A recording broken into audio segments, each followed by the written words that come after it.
Well, hey there, my friends. It's Wes Spencer coming back at you again. In today's video, we're going to talk more about Pi cryptocurrency and the wallets that are being produced. A big question that comes out that I hear from a lot of people is simply this. When wallets are released, is there going to be a major mass sell-off of Pi cryptocurrency, nosediving the value of the currency? Is that a big risk? And what should we do about it? Well, in this video, I am going to talk about that. I'm going to share with you my thoughts, and I'm going to share with you some good news that's coming out of all of that that I think are beneficial for people like you and me. So stay tuned. We're going to answer all of that and so much more coming right up.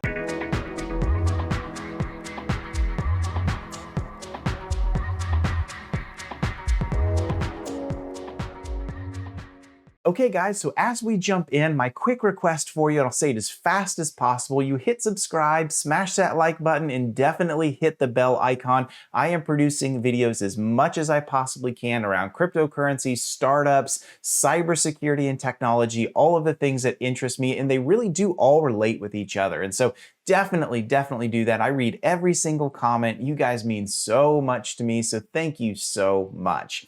Okay. So first of all, if you haven't seen my wallet update, that was the video that actually got listed in the Pi app itself. I got a lot of comments from friends, from family, and even you guys here on YouTube being like, Wes, I see your face on the Pi app. That's so cool. That was an awesome opportunity. I want to say thanks to Nick and the core team for putting me on there. I hope they'll have me back. I would love to come back. And in that video, I talked about custodial and non-custodial wallets, and I said that we needed to start with custodial and then move to non-custodial as soon as possible. And for me personally, I prefer non-custodial. I want to handle my own wallet, my own keys. I can do that, but always thinking about the consumer in mind. With 10 million plus users, many of which are not technical, starting with custodial is the way to go. Now, a big question comes out of this. Regardless of what kind of wallet, when I finally have access to my own crypto and I can do something with it inside or outside of the Pi app, a lot of people are going to want to sell this. I mean, there's been a lot of speculation out there of what Pi will be worth.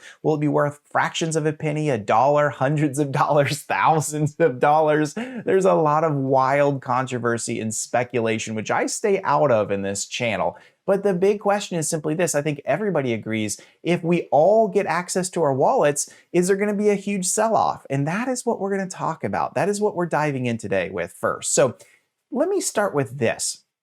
What I think is going to happen, there's going to be a staged rollout. See, I run software companies. I've run and sold many SaaS companies. And one thing that we know of, and we do this whole world of SaaS product design, is we like to do beta testing. We like to roll out some features to a select group of people first to say, hey, this has made it through our own QA, our own quality assurance, but how is this going to actually affect the wider market? And I'm pretty sure Pi is going to do that. They're going to release the wallets to a subsection of users, very much like how they're handling KYC right now. There's a subsection of users that are getting KYC. It lets the core team experience and see what that's going to look at before we have a mass adoption and mass rollout. And wallets will be the same thing. I truly think custodial will come out first. A selection of users will have it, and there's multiple reasons for that. One thing you'll see them say is we want to test it. But behind the scenes, behind the curtains, there's another wise reason why we would give it to a selection of users and then have a slow rollout from there. And it's simply this. We want to protect sell-offs. We want to protect everyone from saying, hey, I finally have all my crypto and I'm just going to sell it because that's what I was in it in the first place. There's nothing wrong with that. If that's why you were in it from the first place, power to you. The power of cryptocurrency is giving you control. So if that's what you want to do, go for it, my friend. But we need to avoid everybody from doing that. So the number one way that you would do that is you would release and stage the rollouts of those wallets so that slowly people will get access to them and it's not going to be a major mass sell-off. And that's how you protect a cryptocurrency. Now, the second thing I want to talk about is this, and this one's a really interesting one. How do you even sell Pi? So there's definitely going to be a few ways that that can be done. I mean, just one-on-one, like I guess you could like agree with other people to sell it, But that's not really what any cryptocurrency wants to happen. It's sort of like the days of like Bitcoin meetups where you like meet up with someone in person and actually transact a trade just like face to face. But that's usually not a good way to go to handle it. Another way that you can transact with Pi is going to be, and Pi's been very upfront about this, they want to be a marketplace. They want it to be a place where buyers and sellers can use Pi to exchange for goods and services. I can't wait to see the day for that to happen. I'm very interested in that, would love to see it.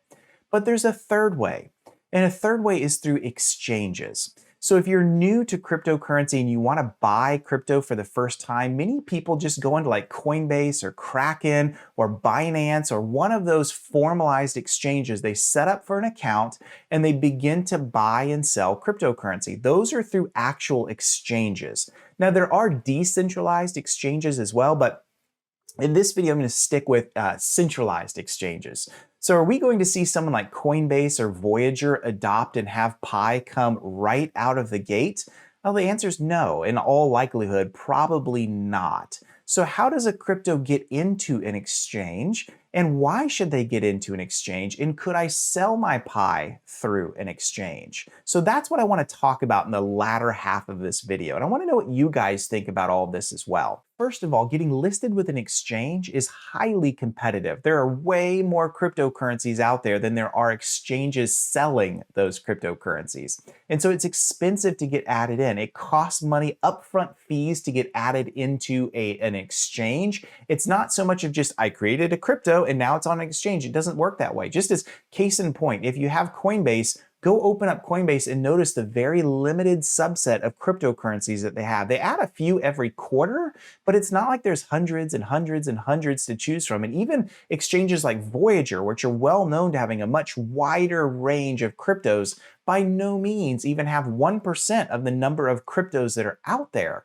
So how does that process work? Well, first of all, it's really expensive. It can cost a fair amount of money getting listed on an exchange. For example, like small exchanges that aren't very well known, it can be anywhere from $3,000 to $10,000 minimum just to get added into an exchange. And keep in mind, that would be a small exchange where there's not a lot of people using it. Won't be a lot of fees, a lot of transactions. And then medium exchanges that are not quite a Kraken or a Coinbase or a Voyager, I've seen those cost up to anywhere around $300,000 at the top end. And then top shelf A-player exchanges, like I just mentioned, Coinbase, Kraken, Binance, Voyager, those sorts of exchanges, those can cost 8 figures, up to $2.5, $3 million just to get listed. Now, why is that? Well, there's a lot of reasons. Exchanges obviously make profit on fees for transactions, but they also make money in the very beginning in the listings. This is a way to sort of protect cryptocurrencies and say, we only want well-known top-shelf cryptos into our ecosystem. That's the way exchanges think. They don't want to waste their time with fraudulent, fake, small cryptocurrencies, anything that doesn't have the value for them.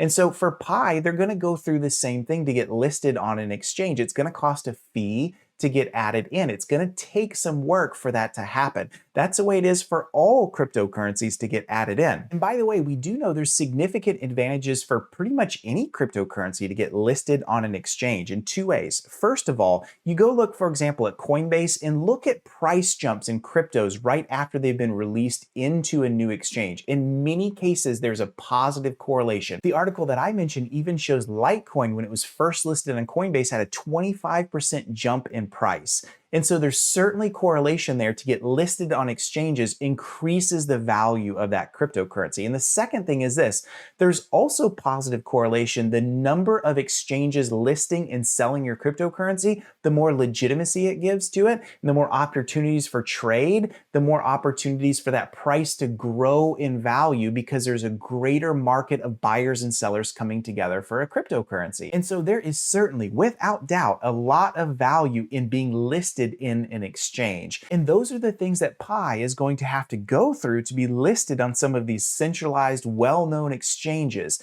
And again, that's also going to take some time. So don't be surprised to see wallets come out, for there to be a slow rollout of those wallets. But even when that happens, you're not going to have a place to just go and sell it right away, at least not in reputable places. And that's something you should keep in mind, because fraud will definitely be rife. And I'll cover a future video on like how to avoid fraud when wallets are first released. But that is going to be the experience that I see is going to happen, is a slow rollout of wallets, and then it's going to take some time for us to see Pi listed on exchanges. But I do think this, without doubt, Pi is going to be listed in a number of exchanges. There are simply too many active users for that not to command the respect and attention of exchanges. But it will take time for the listing to happen. And many of the exchanges have a significant due diligence and vetting process of the crypto itself.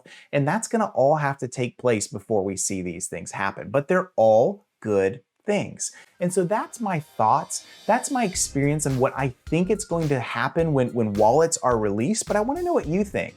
You think differently than me? Am I wrong on some things? You do totally agree? What are the things you're most excited or most confused about for wallets being released when that happens inside of Pi Crypto? Leave me your comments. Guys, I'd love to know. I'd love to know what you think on this and so much more. Thank you guys for watching. Have an awesome day.